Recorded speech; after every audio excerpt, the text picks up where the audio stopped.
What if I told you that almost everything you do, what you buy, who you trust, even who you fall in love with, decided before you even consciously think about it? That's not an exaggeration. Science shows that a staggering 90% of your decisions happen automatically, deep within your subconscious mind. Today, we're diving into the incredible psychology and neuroscience that explains why this happens, and more importantly, I'm going to show you how you can actually start to reprogram these automatic choices to build the life you truly want.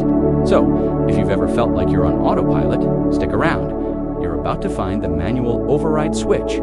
Let's get one thing straight. Your brain's number one job isn't deep, philosophical thinking. It's survival. To keep you alive and functioning in a complex world, your brain is constantly predicting what's going to happen next. It does this by referencing a massive library of your past experiences. This entire prediction system lives in your subconscious mind, which processes information at a mind-blowing speed about 500,000 times faster than your conscious thoughts. Think about it. When you touch a hot stove, you pull your hand away before your conscious brain even registers the pain. When you meet a stranger, everyday actions like walking, breathing, chewing, and blinking happen without a single conscious command. Imagine if you had to deliberately think about every single one of those things. You wouldn't just be exhausted, you literally couldn't survive.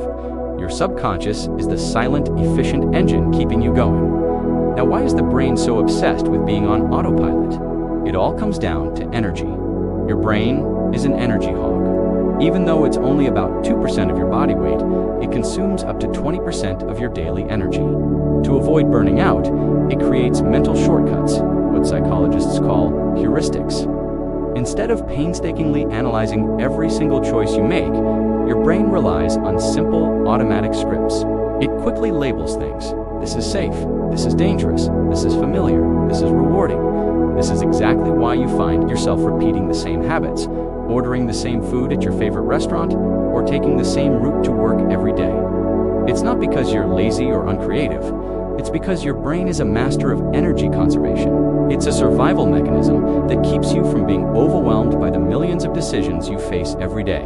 So how do these automatic decisions actually form? They're built from habits. And every single habit, good or bad, follows a simple three-part neurological loop. First, there's the cue, which is the trigger that kicks off the automatic behavior. Second, there's the routine, which is the action you perform. And third, there's the reward, which is the satisfying feeling your brain craves and wants to experience again. Let's take a common example. You feel a pang of boredom, that's the cue. What's the routine? Maybe you mindlessly pick up your phone and start scrolling through TikTok.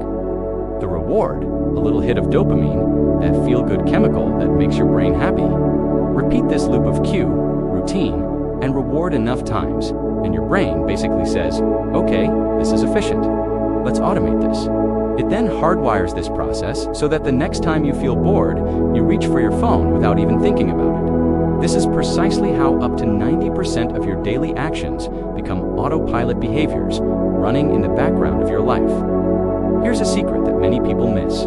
Your decisions aren't logical, they're emotional. Deep in your brain, a small almond-shaped structure called the amygdala is responsible for processing and storing emotional memories. It has a particularly strong memory for fear and pain. This is a survival mechanism designed to protect you from future threats, but it also means your past emotions are constantly influencing your present choices. This is why you might instinctively avoid someone who vaguely reminds you of a person from a bad past relationship, even if you can't pinpoint why. It's why you might have a crippling fear of public speaking, even when there's no actual physical danger. On the flip side, it's why you prefer certain foods that are tied to happy childhood memories. Your automatic decisions are being guided by this emotional GPS, which often overrides any logical analysis. So when you think you're making a rational choice, you're often just responding to an old emotional echo. On top of emotions, your brain is also running on a set of faulty software cognitive biases. There are over 180% of these mental shortcuts that cause you to make irrational judgments, and most of them operate completely unconsciously. For instance, there's confirmation bias, where you only seek out and pay attention to information that confirms what you already believe.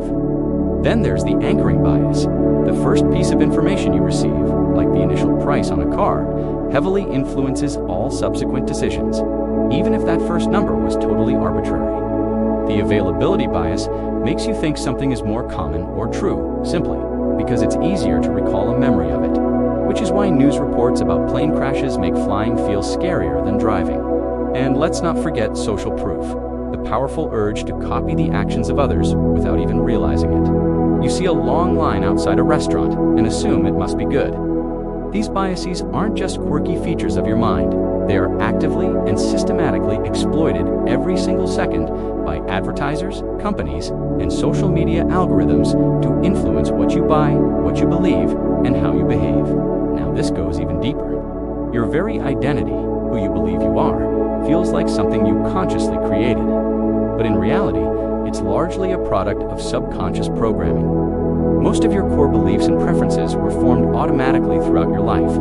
Think about it. Childhood conditioning from your parents, powerful cultural influences, repeated experiences, and even traumatic events all contributed to building the person you are today. These experiences created identity scripts that your brain now runs on autopilot. You might hear a voice in your head that says, "I'm shy," or "I'm just unlucky," or "I'm not good at math."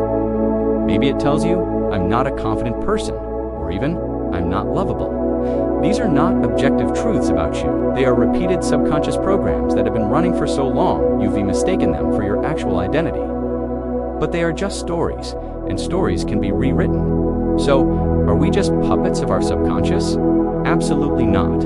You can reprogram your automatic brain and take back control. The first step is to interrupt the autopilot. Start bringing your subconscious behaviors into your conscious awareness.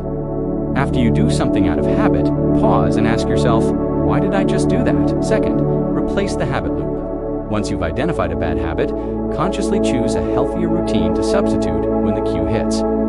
Third, change your environment. Your surroundings trigger a huge percentage of your habits. If you want to stop eating junk food, don't keep it in the house. Fourth, use repetition. The subconscious doesn't learn through logic, it learns through repetition. Practice your new desired behavior over and over again. And finally, use emotional reframing. Attach a strong, positive emotion to the new behavior you want to adopt. Feel the pride and success of making a better choice. This is how you stop being a passenger and start being the pilot of your own mind. So now you know the truth. Your brain makes most of your decisions automatically, not to limit you, but to protect you and make your life more efficient. But the moment you understand how your subconscious works, you gain the power to rewrite the script. You can consciously choose new habits, new reactions, new beliefs, and ultimately, a new identity.